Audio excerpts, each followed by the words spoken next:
Yesu ashimwe cyane bene data groupe b'amaso nshuti z'umusaraba shengero ry'Imana mwese aho muherereye hose mu mice yose y'isi itandukanye ndabaramukije mu izina ry'umwami wacu Yesu Kristo ndabahaye ikaze muri iki kiganiro b'amaso ntihagire ugutwara igitsibo cawe ijambo ry'Imana riravuga ngo usoma niyiyubare mwene data wewe uri kuriga aya majambo wiyubare ugabe ube maso kugira ngo ntihagire ugutwara igitsibo cawe ndagira ngo dukomereze aho twari tugejeje mu majambo y'Imana tumaze igihe twiga y'igitabo cy'ibyahishuriwe Yohana mu gihimba ca 13 twarabonye yuko hazobaho ibice bibiri muri ca cumweru kizoba kigizwe n'imyaka indwi twarabonye yuko hazobaho imyaka 3 n'igice ya mbere iyo myaka 3 n'igice ya mbere ikazoba ari iyo kugira ngo havugwe ubutumwa bwa nyuma bwo kuburira isi n'abayituyeko bwo nabwo bukazovugwa n'abashinga ntahe babiri Imana izohagurutsa hanyuma igice kigira kabiri twarabonye yuko naco nyene kizoba kigizwe n'imyaka 3 n'igice iyo myaka 3 n'igice rero ikazoba irimwe ibikorwa birimwo birakorwa bikomeye ibikorwa antikristo azoba arimwo aragaragaza ubwami bwa Satani kwisi ku mugaragaro ico gihe abantu bose kwisi bazotegekwa gushirwa ku kimenyetso ca gikoko kubera yuko Imana izoba yaramaze kudoma ku kimenyetso abantu 144 abo nabo bakaba ari abaturuka mu miryango 12 y'Abisirayeli kandi bakazoba bari ku musozi Siyoni bari kumwe n'umwagazi w'intama w'Imana bakazokwiga ya ndirimbo iriko iraririmbwa n'ishengero rizoba riri imbere y'Imana imbere ya ntebe bafise amashami y'ibigazi mw'ijuru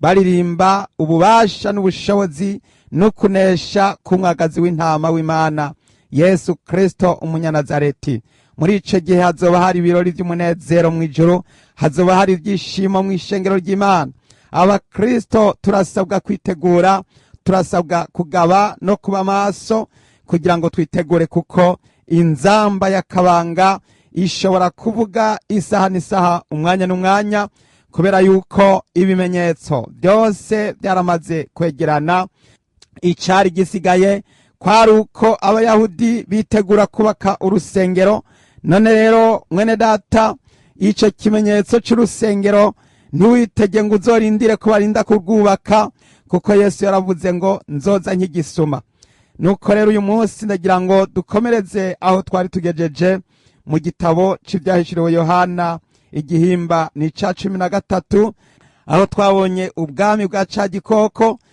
yuko abari mw'isi bose bazosenga ca gikoko umuntu wese atanditswe amazina yiwe mu gitabo cy'ubugingo c'awa mwagazi w'intama nagira ngo mbanze nongere kuremesha abakristo ndababwira yuko intsinzi yamaze kuboneka muri Kristo Yesu haleluya haleluya ndagira ngo mbabwire ko intsinzi yarabonetse bene data Imana yatsinze Satani mu ijuru incuro ya mbere iramukorora Satani arakorogwa akororanwa n'abamarayika biwe maze ibakororera hano ku isi nuko rero iyo ntsinzi ibirabonetse mu ijuru barahimbaza bararirimba bati munezerwe yemwe mwamajuru mwe munezerwe namwe abayabamwo ati bara rizobonwa n'isi n'ikiyaga kuko wa murwanizi abamanukiye ari n'inzigo nyinshi azi yuko afise igihe gito ayo majambo turayasoma mu byahishuriwe Yohana igihimba c'12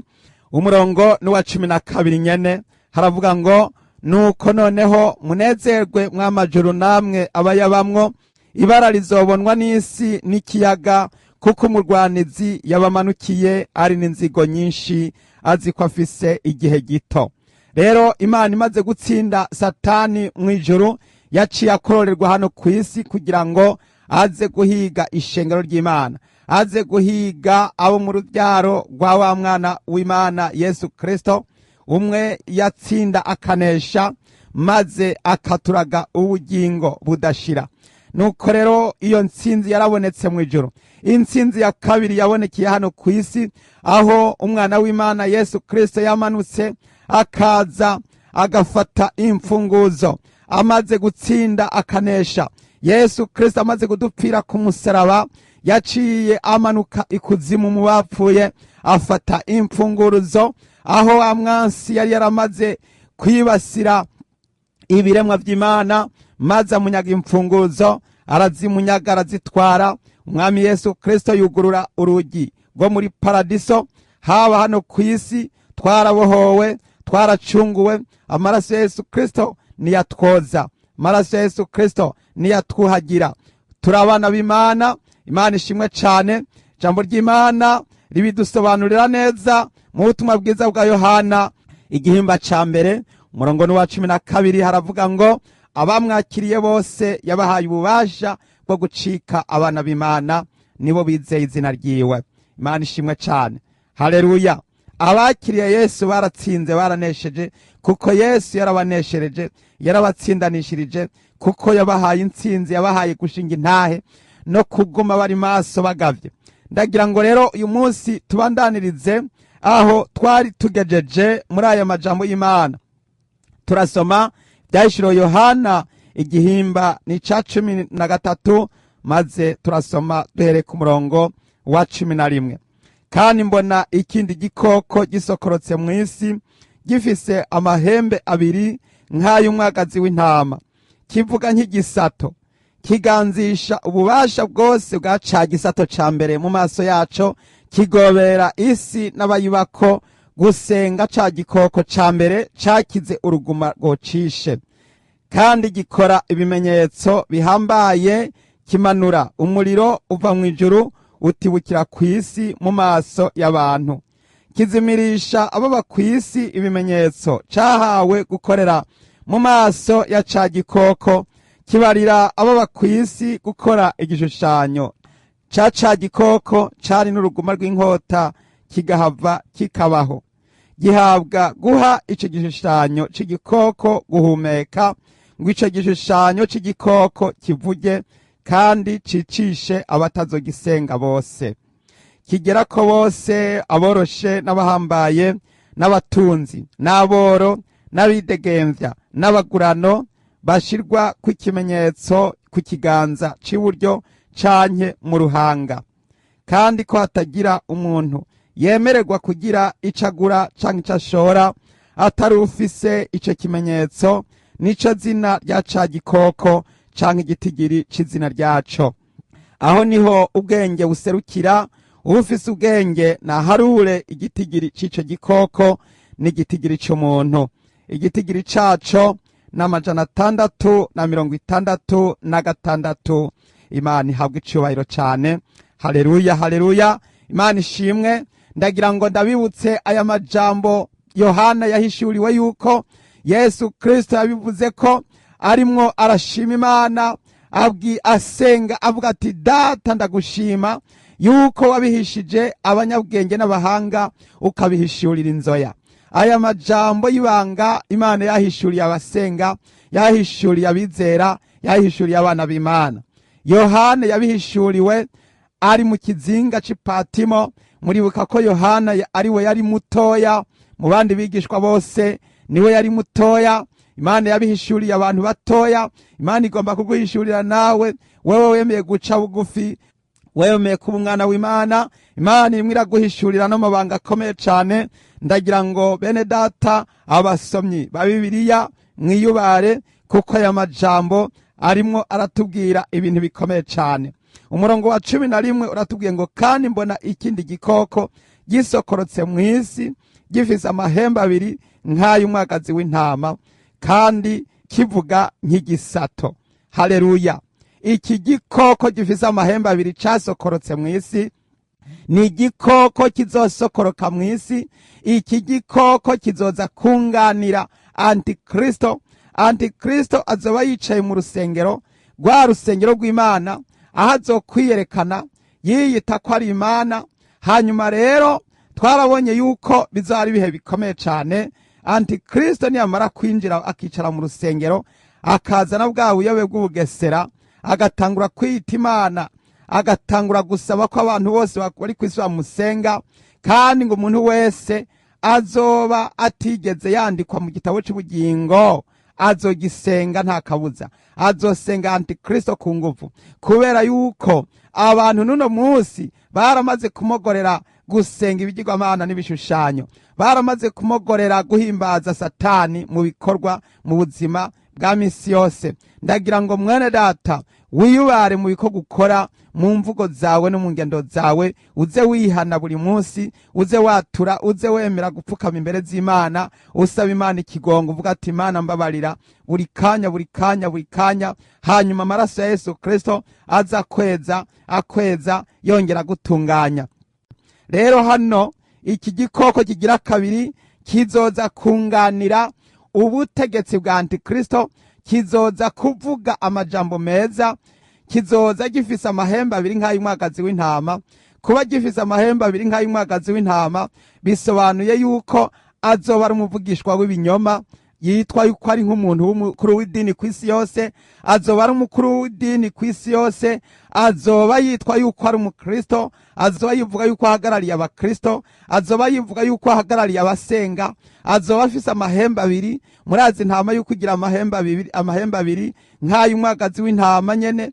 Intama murazi kugira amahembe abiri, ariko amajambo azova muri uwo mutegetsi w'idini, amajambo azova muri uwo muvugishwa w'ibinyoma, azoba ari amajambo nk'aya ya ca gisato. Kizoba gifise amahembe abiri nk'ay'umwagazi w'intama, ariko kizoba gifise ijwi nk'iry'igisato. Igisato mu kuvuga murazi uko kivuga, kandi murazi yuko igisato ataco cigera kigiranira ubucuti n'ubusabane mu bantu, nta gahunda gifise yo kugirira neza abantu.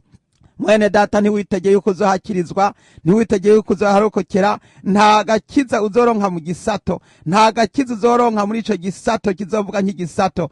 Ku mubiri kizoba kimeze nk'intama, kizoba gifise no mu gahanga amahembe abiri nk'ay'umwagazi w'intama.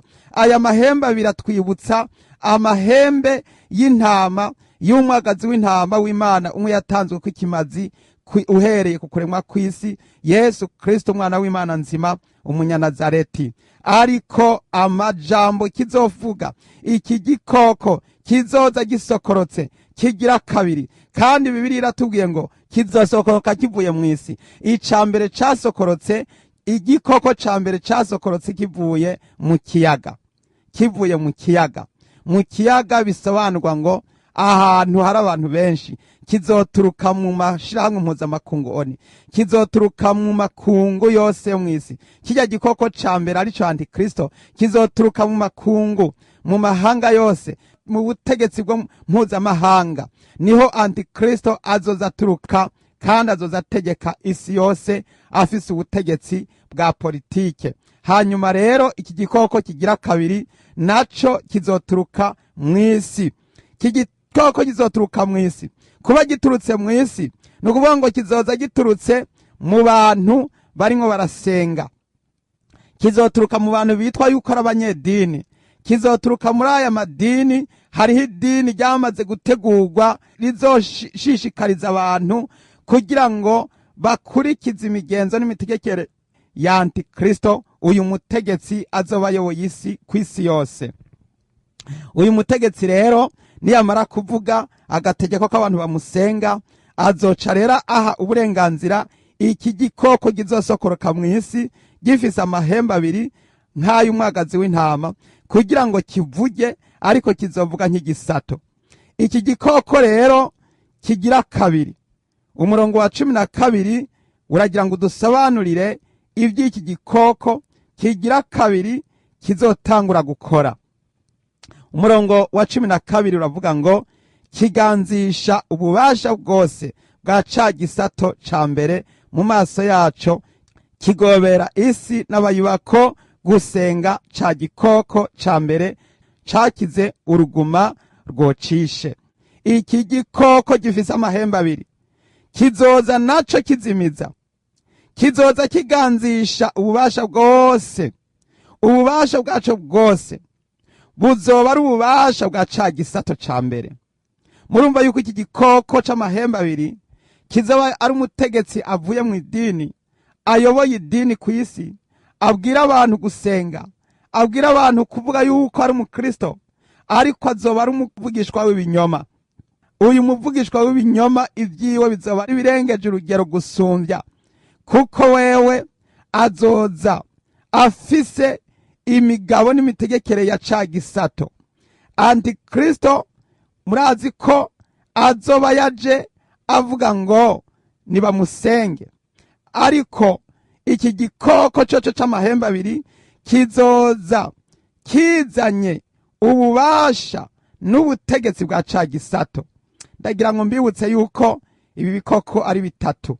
Hariho igisato cakorowe kimaze kuneshwa mw'ijuru, kirakorogwa gikororerwa kw'isi. Hanyuma hakaza igikoko kigira kabiri. Ica mbere twumvise ko ari igisato, ica kabiri ni igikoko kizosorokoroka mu mazi, kizoba gihawe ububasha n'ico gisato, kizoba gihawe ububasha na ca gisato cakorogwa kivuye mw'ijuru. Kizoca kiza rero gihe ububasha igikoko kizosokoroka kivuye mu kiyaga. Hanyuma hano turimo rero turumva igikoko kigira gatatu c'amahembe abiri nk'ay'umwagazi w'intama. Iki gikoko rero kizoza kuganzisha ububasha bwose bwa ca gisato, ca gisato ca mbere mu maso yaco. Kizogobera isi n'abayibako gusenga ca gikoko ca mbere cakize uruguma rwocishe. Murumva yuko uyu muvugishwa w'ibinyoma azoba arimwo uburiganya bukomeye. Azoza yigisha kumvira, azoza afise ubushobozi n'ububasha bwa ca gisato ariwe Satani. Uyu muvugishwa w'ibinyoma kandi azoza agobera isi gusenga ca gikoko. Azoza afise uburiganya bwo gutegeka abantu kw'isi ngo basenge Antikristo, abwira abantu, abimiriza abantu abasigaye abataremera kumusenga. Azoza afise imbaraga, uyu muvugishwa w'ibinyoma azoza afise imbaraga zo kugobera isi yose kugira ngo basenge Antikristo. Uyu Antikristo bivugwa yuko azoba yaragize uruguma rw'inkota ngo mwishe, ariko mu nyuma agahava akabaho. Uru ruguma ni ukuvuga ngo ca gihe abavugishwa bamwe babiri bashingira Imana intahe, baragwana. Ni ukuvuga yuko muri kiriya gihe iki gikoko kizosokoroka kivuye ikuzimu, kizosokoroka kivuye mu kuzimu kizutse. Kizosokoroka kivuye mu kuzimu kizutse. Rero cari gifise uruguma rw'inkota, cari carahatswe gupfa akagirire, ariko urwo ruguma rwari rwarahavuye rurakira.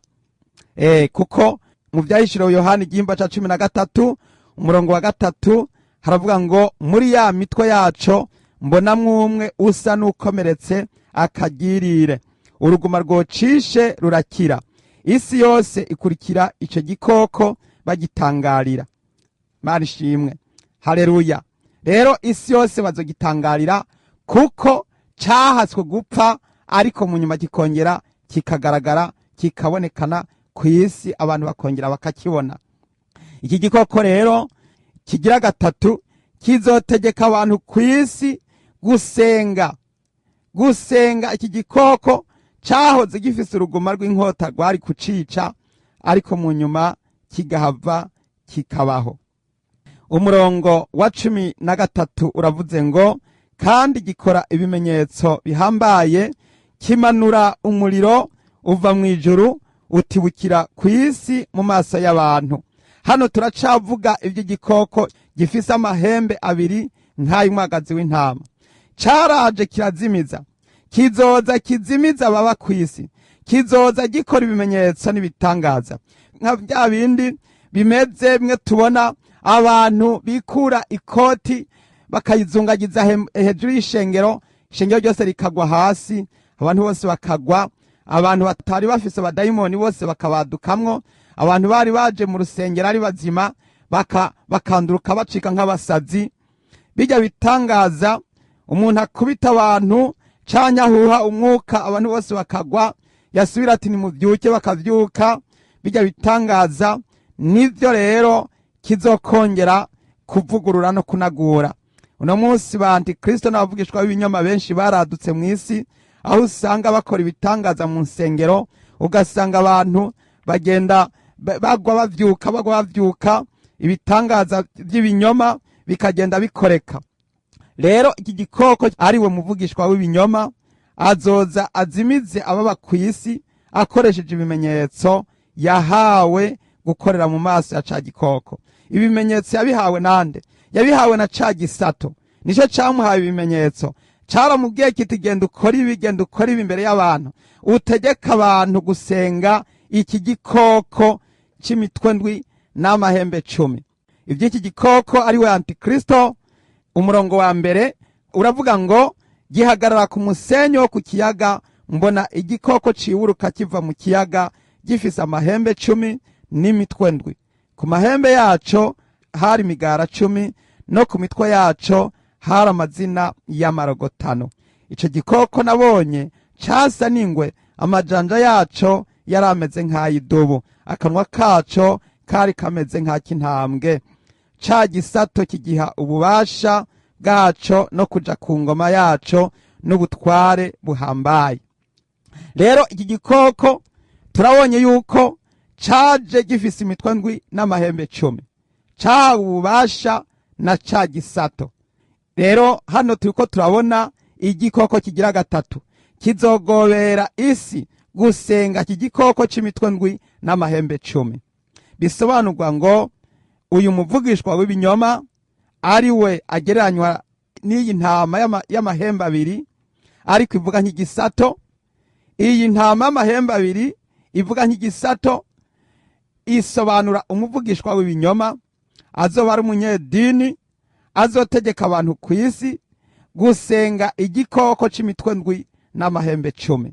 Iki gikoko c'imitwe ndwi n'amahembe 10 rero niwe antikristo, azoba yicaye ku ntebe mpuzamahanga, intebe iyobora isi, intebe itegeka amakungu yose, intebe itegeka amahanga yose, intebe itegeka imiryango yose, intebe itegeka abatuye isi bose, aboroshe n'abakomeye, abatunzi n'aboro, abidegemvya n'abagurano, bose bazaba bari munsi y'ubutegetsi bw'iki gikoko c'imitwe ndwi n'amahembe 10. Iki gikoko rero gisobanura yuko ari antikristo. Iki gikoko c'imitwe ndwi n'amahembe 10 gisobanura yuko ari antikristo. Mu yandi majambo ni umutegetsi wa politike, azoba akora nk'ujya kwa ONU gutegeka isi, hanyuma rero niwe azotegeka abatuye isi bose kumusenga, kandi azogenda yicare mu rusengero, rwa rusengero rw'i Yerusalemu, agwicaremwo ategeke n'abayahudi kumusenga n'ayandi madini yose kumusenga. Ivyo bikihagaze aho rero, bikiraho hazoca hasokoroka umuvugishwa w'ibinyoma. Uyu muvugishwa w'ibinyoma rero nawe azoza aturutse mu idini mpuzamahanga, idini rikomeye cyane ku isi, idini rya mbere ku isi yose ryitirirwa ubukristo. Uwo mukuru w'iryo dini rero azoza agobera isi gusenga antikristo, gusenga uyu mutegetsi yaje yiyerekana ngo ni Imana. Ku murongo wa 14 haravuze ngo kizimirisha ababa kw'isi ibimenyetso cahawe gukorera mu maso ya ca gikoko, kibarira ababa kw'isi gukora igishushanyo ca ca gikoko cari n'uruguma rw'inkota kigahava kikabaho. Aha rero ndagira ngo musobanukirwe aya majambo ari muri uno murongo, majambo avuga yuko kizobarira ababa kw'isi gukora igishushanyo, kizobarira ababa kw'isi gukora igishushanyo ca ca gikoko cari n'uruguma rw'inkota kigahava kikabaho. Hano ndagira ngo buri muntu wese atega amatwi ahasobanukirwe neza.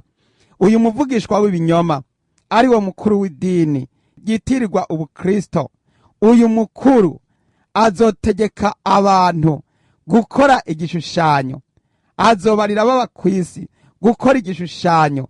Ico gishushanyo kizoba ari igishushanyo gisa na antikristo, kizoba ari igishushanyo gisa na antikristo, kugira ngo aho antikristo atari babe bafise ico gishushanyo. Ico gishushanyo kizoba kigaragara mu masosiyete yose, mu bihugu byose, mu makungu yose, mu moko yose. Ico gishushanyo kizoba kiri hose, kizoba gipresenta antikristo. Ukibonye uzobonye antikristo. Bisobanurwa ngo aba kwisi bose bazogisenga. Ico gishushanyo rero tugira ngo tugisobanukirwe, buri muntu wese atahure kandi agabe abere maso ubugingo bene data, agabe yitegure. Ijambo ry'Imana ravuga ngo usoma niyiyubare. Nababwiye yuko uyu muvugishwa w'ibinyoma ari we asobanura umuvugishwa w'ibinyoma, ari we mukuru w'idini ryitirirwa ubukristo, kuko ubukristo bugereranywa n'umwagazi w'intama Yesu Kristo. Iki gikoko rero kizoza gitegeka abantu gukora ico gishushanyo. Ico gishushanyo rero ndagira ngo buri muntu wese atekereze mu madini. Amadini yashinze ibishushanyo, amadini asenga ibishushanyo, amadini ashigikiye gusenga ibishushanyo. Yemwe bantu mwashinze ibishushanyo mu madini, yemwe bantu musenga bapfuye n'abatagatifu, yemwe bantu musenga ibishushanyo n'ibigirwamana, yemwe bantu mugereranya Imana n'amashusho y'ikintu cyo mu ijuru canke kw'isi, canke mu biyaga, canke mu biboneka ibyo tubonesha amaso. Mwirinde mugabe ntihaze hagire uwushigikira iki gishushanyo. Uyu muvugishwa w'ibinyoma rero asanzwe yaramenyereye kubwira abantu gusenga ibishushanyo, asanzwe yaramenyereye kubwira abantu gusenga ibishushanyo. Nico gituma bizomworohera kugira ngo afate iyo nzira nyene yo kugira ngo abwire rero ategeke, abwire abari kw'isi bose gukora igishushanyo, gukora igishushanyo. Ico gishushanyo azotegeka abantu kugikora, hanyuma abategeke gukora igishushanyo gisa na ca gikoko c'imitwe ndwi n'amahembe 10. Azotegeka abantu gusenga antikristo. Hanyuma rero iki gikoko c'amahembe 2 nk'ay'umwagazi w'intama kizokomeza nicamara kubona ko abantu kw'isi bamaze kwemera gukora ico gishushanyo.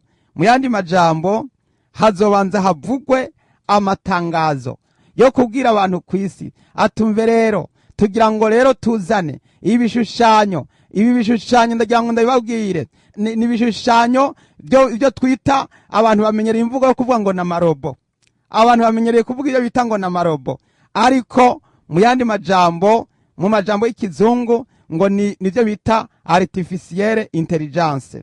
Artificielle intelligence ni ikintu gishobora gukora ibyo umuntu yakagombye gukora, ni ikintu gishobora kuja aho umuntu yogiye, ugasanga kikubereye aho wari kuba, kigakora ibyo wari gukora.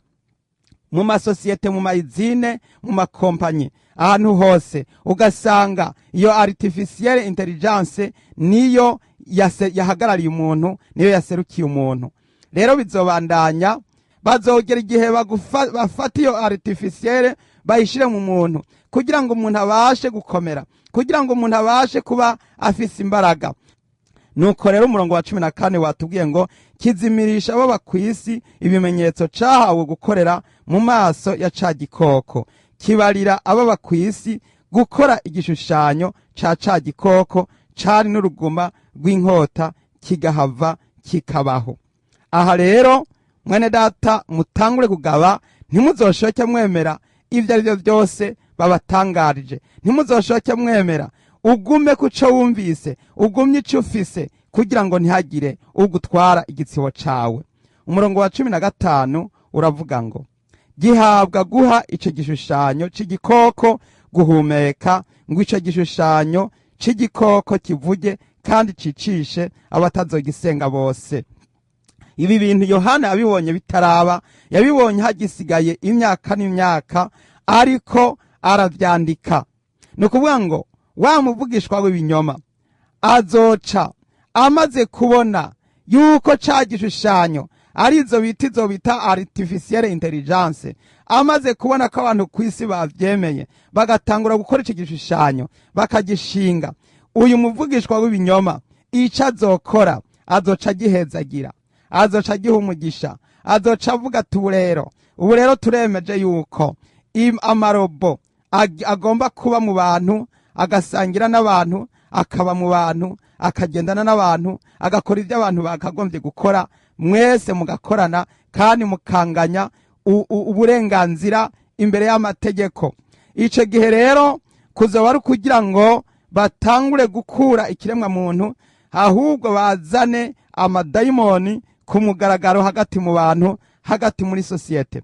Murahabera amaso bene data. Uno munsi tumaze kubona yuko bamaze guhezagira abarongorana bahuje ibitsina, bakabaha uburenganzira bwo kugira ngo bemererwe kurangurirwa amasakaramentu y'umubano ku mugaragaro mu rusengero, izuba riva mu bantu ku mugaragaro imbere y'amategeko muri leta. Ibihugu byinshi bimaze kwemera, bimaze gushira ku mukono, babihawe babishigikiwemwo n'umukuru wa Ekereziya Katolika, yahezagiye agashirako umugisha, agahezagira abarongorana bahuje ibitsina. Niko kandi n'iki gishushanyo kizohabwa uburenganzira n'umukuru w'idini. Umukuru w'idini, reka tuhasubiremwo, gihabwa guha ico gishushanyo c'igikoko, ngo gihabwa guha ico gishushanyo c'igikoko guhumeka. Ni ukuvuga ngo uyu muvugishwa w'inyoma azohabwa na ca gisato, azohabwa na ca gisato ububasha bwo guha ico gishushanyo bantu bakoze, gihabwe guhumeka, kugira ngo ico gishushanyo c'igikoko kivuge kandi cicishe abatazogisenga bose. Hano tubonye rero iki gishushanyo kizohabwa umwuka, kizohabwa ubuzima, kizohabwa agateka, kizohabwa kwinjira muri sosiyete, kizohabwa uburenganzira. Kuvuga ngo kizohabwa guhumeka, no kuvuga ngo kizohabwa kuba nk'umuntu, kizohabwa kuja mu bantu. Uno munsi uzosanga mu masosiyete, mu banyagihugu, mu buzima bwa misi yose, ugomba kubaho ari uko ugendana intelligence artificielle, ari uko ugomba kuba ufise intelligence artificielle. Abantu bizobagora kubaho kubera batazaba bafise intelligence artificielle. Ubwo rero ico gishushanyo rero c'igikoko kizohabwa kuvuga, kandi gihabwa n'itegeko ryo kwicisha abatazogisenga bose. Mwene data, ndagira ngo mbabwire ko aha hantu ari ibintu bikomeye cyane. Kubona ikirobo, kubona ikintu kitavutse mu bantu, cakozwe mu vyuma, kigahingurwa, kigasiga umubiri nk'uw'umuntu, kikambara nk'abantu, kikavuga nk'abantu, hanyuma kigaca gihabwa ububasha bw'uko umuntu wese atazogisenga yuko azopfa. Murumva yuko atampuhwe, atambabazi, atakigongwe, kuko iki gishushanyo ntabwo azoba ari umuntu, kizoba ari kibumbano, kizoba ari gicurano. Yemwe bantu mugisenga ibigirwamana, yemwe bantu musenga ibishushanyo mu nsengero zanyu, nimwihane. Yemwe bantu mugisenga ibigirwamana, mugiterekera, mukibandwa, mukigendera mu ntenderi, mugendera mu biheko, nimwihane. Umuntu wese asenga ibishushanyo niyihane. Ijambo ry'Imana rivuga ngo ntukagire izindi mana umbangikanya, kandi ngo ntukibazire igishushanyo. Ntukibazire igishushanyo c'ishusho y'ikintu na kimwe iri hasi ku isi canke hejuru mu ijuru canke mu mazi yo mu biyaga. Imana ntishushanywa. Nimurabe itandukano ry'Imana na Satani. Satani azotegeka abantu, kandi yaratanguye gushira ibishushanyo mu nsengero, agashira ibishushanyo mu bantu bakagendana intenderi, bakagendana ibiheko, bakagendana ibigirwamana, bagasenga abatagatifu, bagasenga abapfuye, abandi basenga izuba, abandi bagasenga ukwezi n'inyenyeri, abandi basenga ibiti n'amabuye. Ariko ibyo byose nibiva kwa wa murwanizi Satani. Nimuhunge gusenga ibigirwamana, nimuhunge gusenga ibigirwamana. Ivyo rero birimwo birasotera bizana bishaka kuzanira isi kuzosenga iki gishushanyo kizoba gikozwe n'abantu, kizoba gikozwe n'abantu. Yemwe bantu nimugabe mube maso, nimwitegure, nimwitegure, ntimugasenge ibishushanyo, ntimukemere izi intelligence artificielle, ntimukavyemere bene data. Turakomeje ku murongo wa 16. Kigera ko bose, aboroshe n'abahambaye n'abatunzi n'aboro n'abidegemvya n'abagurano bashirwa ku ikimenyetso ku kiganza cy'iburyo canke mu ruhanga. Umviriza rero, batanguye kutubwira yuko ari ukumvira n'ukwemera tukazana intelligence artificielle tukayiha ikibanza muri sosiyete, tukayiha ikibanza mu buzima bwa misi yose. Ariko noneho iki gishushanyo nicamara guhabwa ubwo bubasha bwo guhumeka, bwo kuvuga, bwo gushinga amategeko, kizoca rero kija kuri scene internationale, gitangure gufata ingingo zo mu makungu yose, mu moko yose, mu bihugu byose, mu boroshe no mu bakomeye, mu bahambaye, ndetse mu batunzi n'aboro, mu bagurano no mu bidegemvya, ndetse bose yuko bategerezwa gushirwa kuri ico kimenyetso mu kiganza cy'iburyo canke mu ruhanga. Muravyumva yuko bizoba ari ibintu bikomeye cyane. Aha rero muravyumva iyo byahereye, habanje ubutegetsi bwa ca gisato. Igisato giha ubushobozi, giha ubutware igikoko ari we Antikristo. Hanyuma nyuma ya Antikristo haje umuvugishwa w'ibinyoma, aje yigisha abantu gushinga ibishushanyo ariyo artificielle intelligence. Hanyuma izi artificielle intelligence ariyo marobo ahawe uburenganzira bwo kuvuga no kuba mu bantu, no gukora nk'ibyo abantu bakora, no kuvuga nk'uko abantu bavuga. Hanyuma iki gishushanyo giciye gihabwa ubutegetsi bwo gutegeka abantu, kugira ngo ahubwo ya marobo atangure rero gushirwa mu mibiri y'abantu, ya marobo atangure gushirwa mu bantu, abantu batangure kugendana marobo muri bo. Aya marobo bazoshira mu bantu, izi artificielle intelligence zisobanura iki? Zisobanura ibyo bita hybride canke ni imoteri igira kabiri bazoshira mu muntu. Umuntu asanzwe afise umutima ugereranywa n'imoteri y'Imana. Umutima, murabona yuko umutima iyo uhagaze gutera umuntu abapfuye. Iyi moteri ihagaze icyuma ntikigenda. Ubwo rero bazofata iyi artificielle intelligence bayishire mu muntu. Mu yandi majambo, bazofata imitima ibiri, umutima ugira kabiri w'imashini wakozwe ukorerwa muri laboratoire.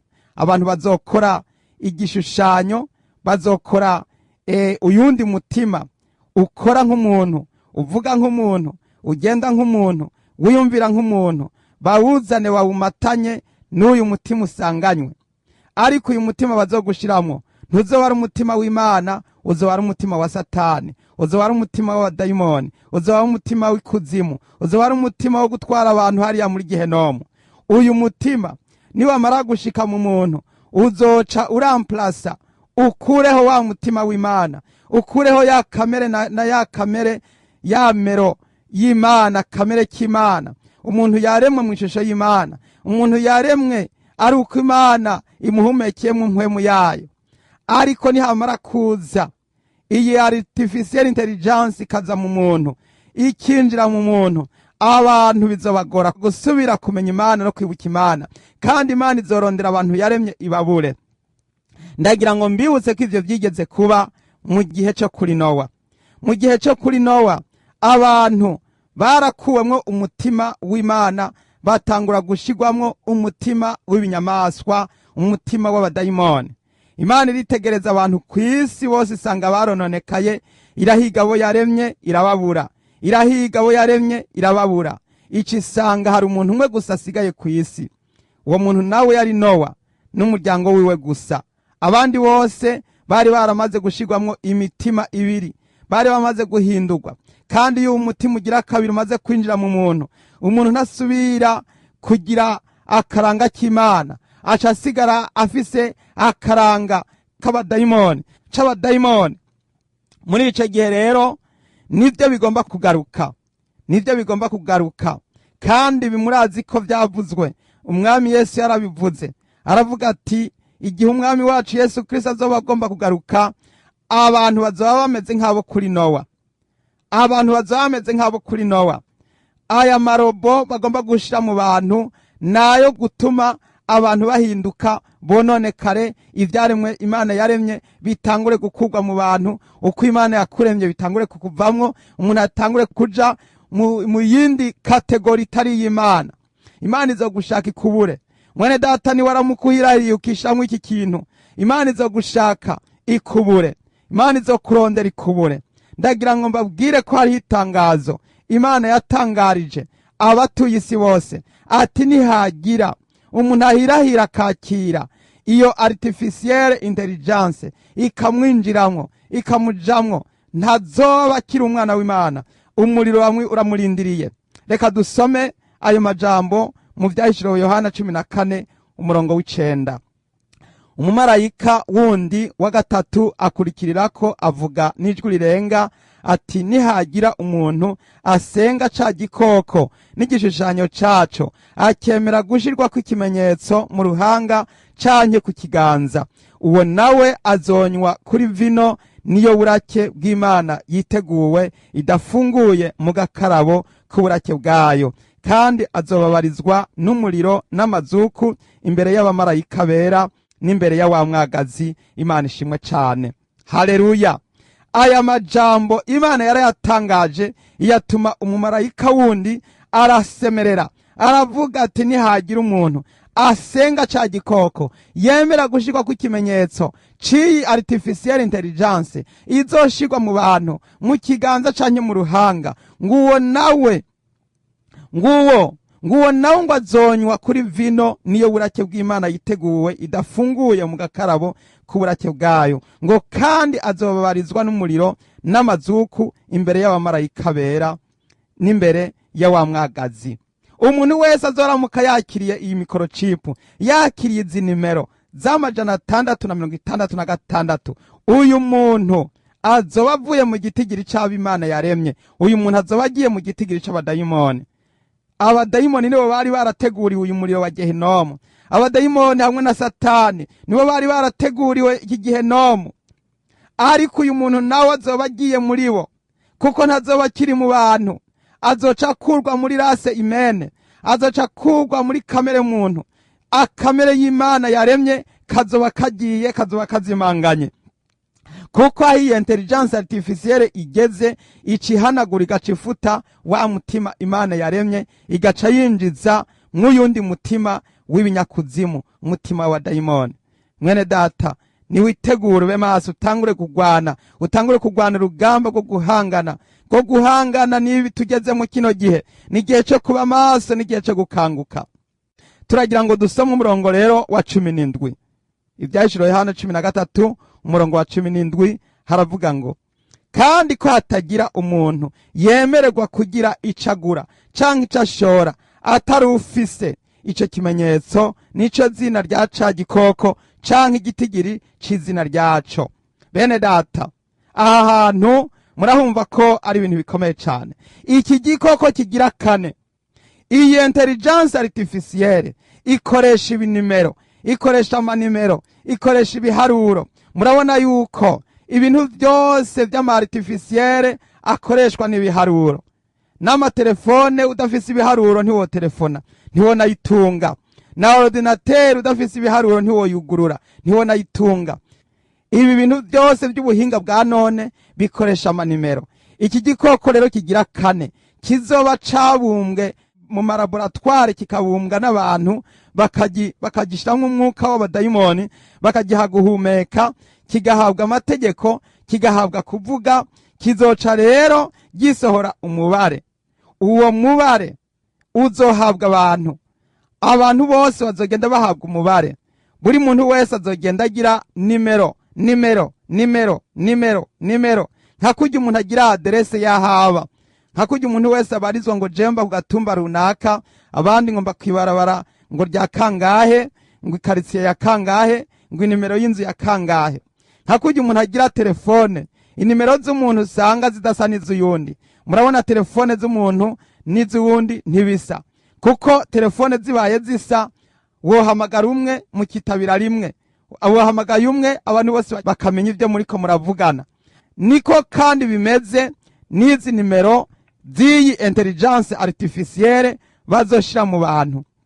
uzosanga umuntu wese afise nimero, iyo nimero izomushigwamwo, iyo nimero bagushizemwo izoba irimwo imyirondoro yawe n'ibikuranga n'ivyo utunze n'ubuzima bwawe bwose n'ibitekerezo byawe n'ivyo wiyumvira n'ivyo ugabira kuzokora. Ivyo bintu rero byose bazobifata babishire muri ako kuma babigushiremwo. Nibamara kubigushiramwo bace baguha rero nimero, za nimero centrale, nimero z'ihuriro, arizo zizoba ari nimero 636, iyo bita artificielle nkuru, intelligence artificielle mpuzamakungu yose, aho ihwaniro ry'imitandao n'amarezo bihurira, aho niho bazoba bafise nimero 636. Hanyuma rero wewe ibyaho byose bizogenda bigendayo, bazaba bagukontorora, bazaba bagufise, bazaba bagutegeka. Nta kintu uzoba wemerewe gutunga utemerewe bataguhaye ubwo ruhusha. Ntuzoba wemerewe kuja mu isoko kudandaza, ntuzoba wemerewe kuja gusoma, ntuzoba wemerewe kuza kugira ikintu ushora, nta nubwo uzoba wemerewe kugira ikintu na kimwe ubaza muri sosiyete udafise izo nimero. Izo nimero rero ndagira ngo mbabwire uwo mubare umurongo wa 18 uratubwira ngo aho niho ubwenge buserukira. Ufise ubwenge naharure igitigiri c'ico gikoko n'igitigiri c'umuntu. Igitigiri caco na 666. Iki gikoko muracumvise, ni igikoko kizaba kigira kane. Kandi iki gikoko kigira kane ntabwo azoba ari umuntu. Iki gikoko kizaba kigira kane kizoba ari igishushanyo cakozwe, arico bita intelligence artificielle. Ico gikoko nico kizoba kiyobora, nico kizohabwa uburenganzira bwo gutegeka n'ubwo kuvuga n'ubwo gushinga amategeko. Abantu bazosigara bahabwa inama n'amarobo, abantu bazosigara bashingirwa amategeko n'ibishushanyo by'amarobo byakozwe, bikambikwa impuzu nk'abantu, bigahabwa ijwi ryo kuvuga nk'abantu. Ico gihe bazobiha kuvuga nk'abantu, kandi bihindukire biba ari byo bifata ibibanza, byicare, bivuge, bitegeke, bibwira abantu. Ni ukuvuga yuko abantu bazokwisanga bariko barayoborwa n'amarobo. Amategeko azosigara atangwa na artificielle intelligence. Ubwo rero hariho abantu benshi rero batarabimenya. Iki gikoko kizaba gifise umubare wa 666. Hanyuma uwo mubare ni umubare uzoba uri centrale w'ikirobo gikuru canke artificielle intelligence nkuru canke satellite izoba bibona ibintu byose bikorerwa ku isi. Hakujya baguha telefone zawe, itelefone cellulaire ngendanwa, usanga harimo telefone zawe. Mugabo mwese mutunze telefone, hamwe afise telefone ya Samsung, uwundi agira telefone ya iPhone, uwundi agira telefone runaka. Hanyuma umwe wese akaba afise nimero, akaba afise telefone, inimero akompoza, inimero akoresha zo kugira ngo baguhamagareko. Izo nimero rero zawe uzoba uzifise, nizo uzoba ugendana. Izo nimero uzoba ugendana zizoba ari muri ako kantu bazaba bagushize mu kiganza canke mu gahanga. Izo nimero rero nizo zizoba zikominikana na ya satellite nkuru canke ya artificielle intelligence nkuru, izoba irimwe ibinimero vyitwa 666. Aya 666 azoba ari umubare wa Antikristo, umubare wa ca gikoko n'umubare wa muvugishwa w'ibinyoma. No kuvuga yuko ubutegetsi bwa ca gisato buzoba muri ako gatandatu. Ubutegetsi bwa ca gikoko ari wa Antikristo buzoba buri muri uwo mubare wa gatandatu. Ubutegetsi bwa wa muvugishwa w'ibinyoma buzoba buri muri uwo mubare wa gatandatu. Iyi migwi itatu, igisato n'igikoko na wa muvugishwa w'ibinyoma, bazogenda bishire muri artificielle intelligence. Nibo bazoba baringo barakorera muri artificielle intelligence. Bisobanura ngo umuntu kwisi barashaka ko bamugira amarobo, abantu bahinduka amarobo. Abantu nayo bakiba nk'abantu, niyo bakigenda nk'abantu, niyo bakivuga nk'abantu, niyo bacambara nk'abantu, niyo bagikora ibikorwa nk'ivy'umuntu w'Imana akora. Basigare bakora ibikorwa by'abanyakuzimu, by'abadayimoni, by'imyuka mibi. ariko mwene data nimuze tubere maso ubugingo, nimuze twibuke ibyo Yesu Kristo yigishije, twibuke ibyo intumwa zigishije, tugaruke dusubire ku nyambaro za kera, dusubire ku migendekere ya kera, dusubire ku mitwarire ya kera, ibyo bita konservatere, dusubire muri konservatere, dusubire mu mico ya yindi yo gusenga, dusenga Imana, dusaba Imana, kandi tukayisenga n'umutima uhuye, tukayisenga ku murango no mwijoro. Kandi bene data, nimubere maso ubugingo, buri muntu wese yitature agaruke ku Mana yiwe, kuko ari nyabuntu yuzuye imbabazi kandi igira ikigongwe cinshi. Mwene data, ni wihane, nuce bugufa huri, ni wakira umwami Yesu Kristo, bigishoboka kwabonwa, kuko ibihe turimo n'ibihe bikomeye, n'ibihe byo kwezwa, n'ibihe byo gusaba imbabazi, n'ibihe byo kwihana, n'ibihe byo kwitegura. Nimurabe ubu buryo n'ubu buhinga Satani arimo arakoresha, arimo arahenda abantu, arimo arahenda abatuye isi, arimo arabahendesheje artificial intelligence, arimo arabahendesheje igikoko kigira kane. Abantu bazosigara bayobogwe n'amaordinateri, n'amarobo, n'ama-artificial intelligence, kuko umuvugishwa w'inyoma na ca gikoko na ca gisato bazoza bishire muri ibi biharuro bitatu, arivyo 6 6 6. Nimwihane rero, nimuce bugufi, nimuhamagara umwami Yesu, nimuze dusenga Imana, dusaba Imana kugira ngo ibariyo idutabara, kuko umwana w'umuntu yarengewe. Bya bindi byari kuri Nowa byongeye kugaruka. Amadayimoni niyagira ngo aze abariyo yinjira mu bantu, ariko nimukwakwanye, nimuze dusenga Imana, dusaba Imana, dusaba ubutabazi. Ndagira ngo rero dusozere n'amasengesho dusenga Imana. Data, mu izina rya Yesu Kristo, ndaciye bugufi imbere zawe muri aka kanya, ndagusabye mwami kugira ngo utabare ikiremwa muntu.